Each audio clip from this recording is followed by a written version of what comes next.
Je n'ai qu'un besoin de remettre dans votre mémoire ces passages de l'Écriture, dans le Lévitique par exemple, concernant l'attitude du Seigneur envers la vie, où l'accent est mis sur le fait qu'il est interdit pour le peuple de boire le sang. Car le sang, c'est la vie, et la vie est dans le sang. Celui qui mangera du sang d'une espèce quelconque, celui-là sera retranché de son peuple. Lévitique 7, 27. Telle est la sauvegarde de la vie par le Seigneur.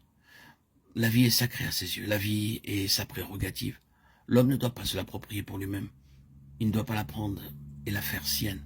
La vie est le domaine réservé de Dieu et elle doit toujours être regardée comme sacrée pour lui.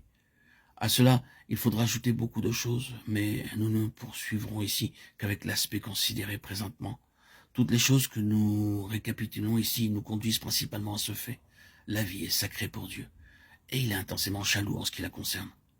Oui, la vie et non pas la mort constitue la volonté divine. Encore une fois, le péché et la mort sont inséparables, comme le sont également la justice et la vie. L'Ancien Testament est un type terrestre de la vérité céleste, et tout cela nous éclaire et nous montre que ce qui est représenté ici dans l'Ancien Testament est l'attitude de Dieu envers la vie. Ce qui est représenté initialement par la vie terrestre de l'homme, c'est-à-dire la vie de l'âme, n'est d'une manière figurative en type qu'une ombre de la dispensation à venir, dans laquelle la vie éternelle, la vie divine, serait la vie donnée à l'homme. Ainsi, lorsque nous arrivons à la nouvelle dispensation, nous voyons que ce n'est pas simplement de la vie de l'âme humaine, de la vie physique, de la vie de l'homme, comme ici sur la terre, qui est en vue. Il s'agit d'une autre vie appelée vie éternelle. Moi, je suis venu afin que les brebis aient la vie et qu'elle l'ait en abondance. Jean 10, 10. C'est bien sur cette vie-là que Dieu se présente comme étant aussi jaloux. Cette vie-là est bien la pensée par excellence du Seigneur. L'Ancien Testament, nous l'avons dit, est un type terrestre ou une représentation de la vérité céleste. S'il n'était question que de mort physique, si la question au bord du compte ne portait que sur la cessation de la vie physique, et si c'était là tout ce qui importait, je ne comprendrais pas pourquoi toute cette agitation, tout cet affairement partagé à son sujet.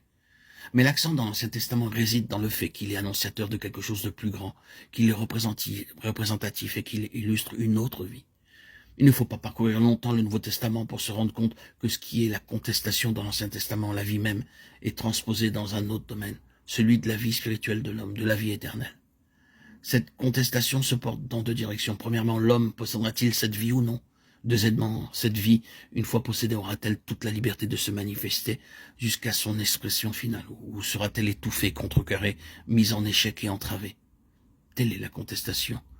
Il s'agit encore de la vie, exprimée à présent, non à partir d'ombre ou de type, mais bien dans sa réalité.